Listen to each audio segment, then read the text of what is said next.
Halo teman-teman Aryani, kembali lagi saya Didi Cahya mau ngobrol-ngobrol yang agak-agak kontroversial sih enggak, cuman mungkin ada fakta-fakta yang kita nggak tahu di balik bisnis fashion itu ada apa aja. Tentunya bersama Bu Aryani Widakdo, ketemu lagi kita nyambung.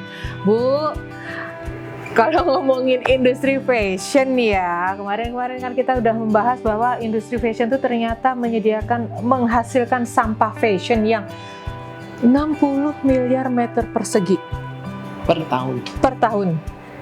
Pada tahunnya nambah terus, sampahnya nambah terus, karena dia tidak akan menyatu dengan tanah dan lain-lain gitu ya. Saya jadi gini loh, jadi bingung gitu. Satu sisi pengen dong punya baju bagus, tapi ya nggak mahal-mahal amat, mohon maaf ya Bu ya gitu kan. Ini sekarang sandang pangan papan kadang-kadang udah jadi yang tersier, yang sekunder gitu ya, karena kalau primer ya secukupnya lah, fungsional. Cuman itu tadi, saya juga kadang-kadang lihat medsos saya nggak malu juga gitu, bajunya nggak ganti-ganti. Ini udah hampir 10 tahun baju ini. Iya, tapi masih cantik. Iya, karena saya rawat banget gitu ya, karena ya itu tadi, saya belum tahu sampah fashion waktu itu Bu, tapi karena saya ya fungsional. Ya. Tapi bagaimana dengan kita yang kepengen punya baju bagus, murah, kelihatan chic gitu ya.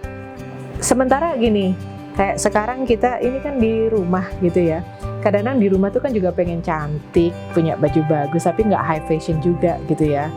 Tapi kalau yang harganya terlalu tinggi juga mikir, iya kan, kepinginnya itu punya baju yang murah gitu loh. Iya, meskipun Mbak Didi, pengertian murah itu kan kita lihat dari sisi mana, begitu kan ya teman-teman? Itu dia. Murah, katakan satu baju 75.000 kan ya, tapi dipakai 4-5 kali sudah kusam, jahitannya lepas, betul, dan seterusnya. betul. Atau kita memilih yang katakan harganya 200.000, tapi sampai setahun setengah, 2 tahun masih tetap bagus. Jadi memang pengertian murah itu bisa dilihat dari sisi mana. Betul. Tetapi bahwa kita sekarang, setelah kita mengalami masa pandemi yang seperti ini dan semua orang itu kena efeknya, mungkin gaya berbusana itu tidak akan kembali seperti saat sebelum pandemi. Salah satu yang sekarang populer itu adalah home dress. Home dress itu bukan daster.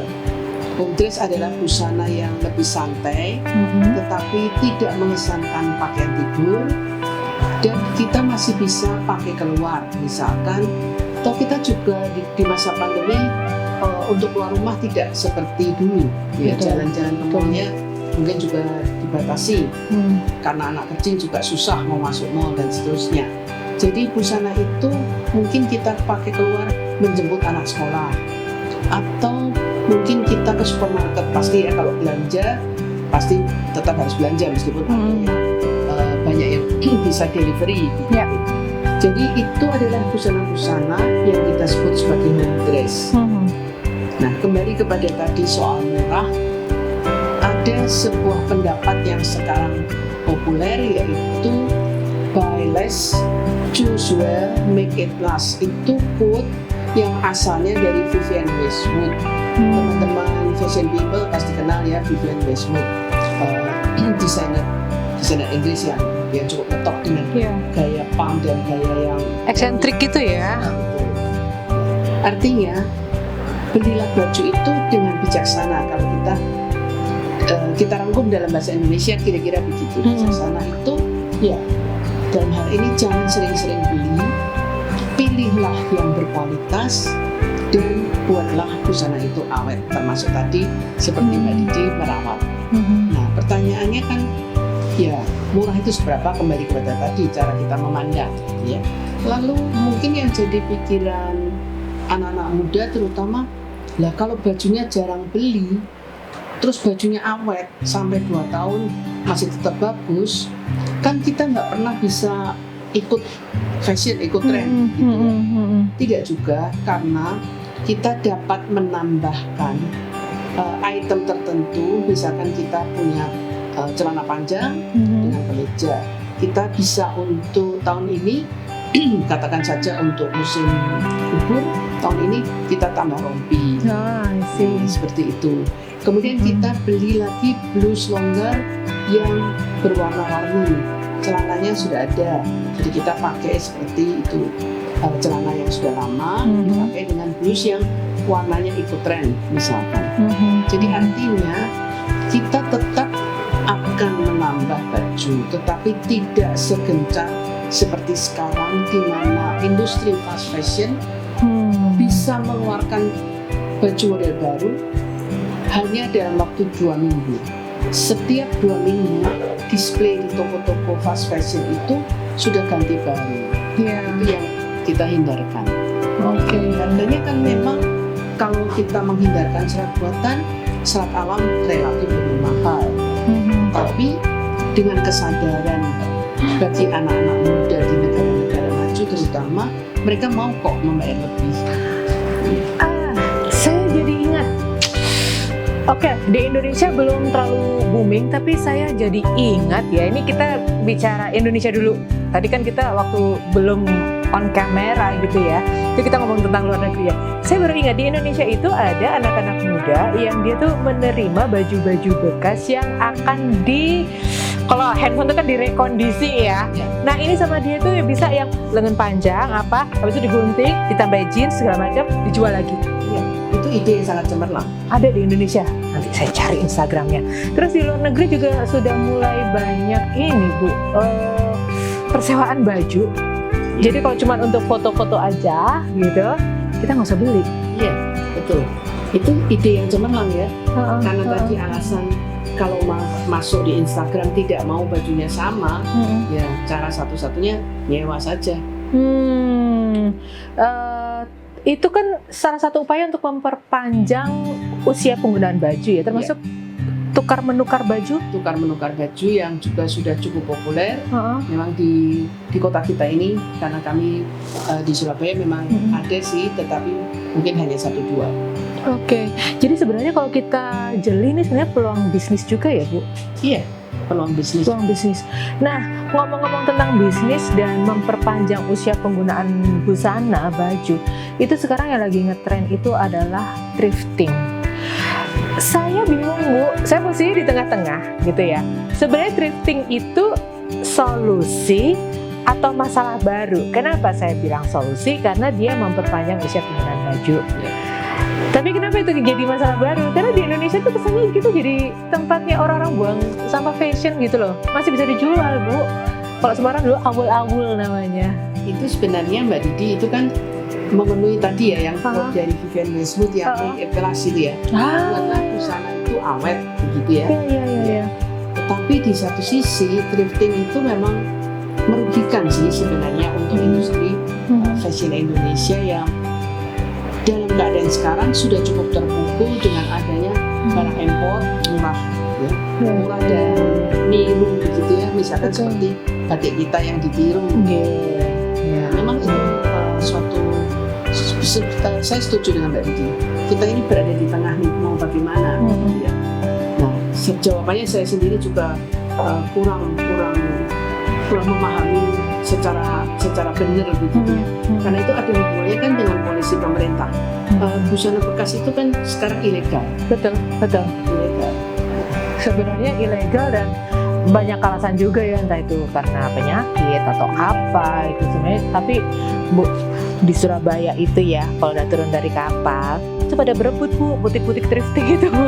Nanti hari Kamis gitu ya, pada ini rebutan, nanti udah dicuci segala macam masuk mall. Nah sisanya masuk TP pagi. Iya, TP pagi. Gimana? Tapi memang berarti kita memang harus ini ya, bijak. Intinya adalah bijak. Iya, betul. Bijak, kita baru bisa bijak kalau kita sudah tahu. Dan saya sepakat, mohon maaf Bu, saya waktu itu ngobrol juga sama seorang yang bergerak di sustainable fashion itu ya. Sama persis dengan yang diucapkan Bu Aryani tadi. Orang-orang fashion itu juga menanggung dosa fashion sebenarnya ya. Jadi bijak-bijaklah kita untuk menggunakan sandangan, kalau orang Jawa bilang sandangan yang kita pakai ini ya. Oke. Mungkin masih terkait dengan tadi yang dibilang sama Mbak Vivin, Vivin Westwood, dari Bu Aryani sendiri. Kira-kira apa yang bisa kita lakukan supaya kita bisa tetap fashionable dengan bijak dan dengan budget yang tidak terlalu tinggi? Ya, salah satunya adalah seperti quote tadi, kurangilah membeli baju. Tetapi pada saat membeli, pilihlah yang berkualitas. Modelnya, model style bajunya itu yang lebih basic. Misalkan kalau kemeja yang klasik begitu. Kalau celana lurus, bukan celana yang bawahnya dikasih rumbai-rumbai dan seterusnya. Karena nanti koleksi busana kita di rumah, kalau banyak busana yang basic begitu, kita tinggal menambahkan tiap musim, atau kalau Indonesia mungkin tiap tahun gitu ya, paling ramai musim lebaran ya kalau Indonesia. Betul. Nah, tinggal menambahkan apa, ditambah rompi atau ditambah selendang atau diberi baju luar seperti outer seperti ini. Itu yang dapat saya katakan. Untuk produsen sendiri, karena di Indonesia itu mau seluruhnya memakai kain atau serat yang sustainable, masih belum lah berhubungan dengan harga. Tidak bisa semuanya mau pakai katun murni, linen murni, atau mungkin sutra.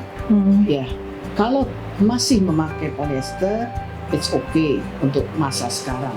Tetapi kurangilah jumlah percanya. Salah satunya adalah dengan pola-pola zero waste itu. Pola-pola zero waste. Habis ini di episode berikutnya kita akan bahas. Sekaligus saya mau nantang diri saya sendiri. Masa nanti episode ketiga baju saya gini terus? Mau saya tambah-tambahin biar ada pencerahan. Gitu ya Bu Aryani ya? Ya kan? Oke. Jadi ini menginspirasi juga untuk teman Aryani bahwa baju itu nggak perlu banyak-banyak, yang penting kita pinter mix and match. Gimana? Di episode berikutnya ya, sambil saya mau belajar nih bikin zero waste ini seperti apa. Oke, sampai ketemu nanti. Thank you Bu Aryani. Kita siap-siap lagi ya, saya didandanin ya Bu ya. Oke, bye. Saya seneng deh kalau udah sama orang fashion gitu ya. Udah bingung gitu, aduh bajunya gimana. Artinya dari pola itu sudah dimulai dengan meletakkan sedemikian, boleh saja. Tetapi perca itu bisa sangat cantik kalau kita bisa memadukan warnanya. Menjahit. Tanpa target ya. Jadi bukan menjahit dalam arti kata memproduksi. Iya, betul. Terima kasih untuk Anda semua. Terima kasih Bu Aryani. Terima kasih Mbak Diti.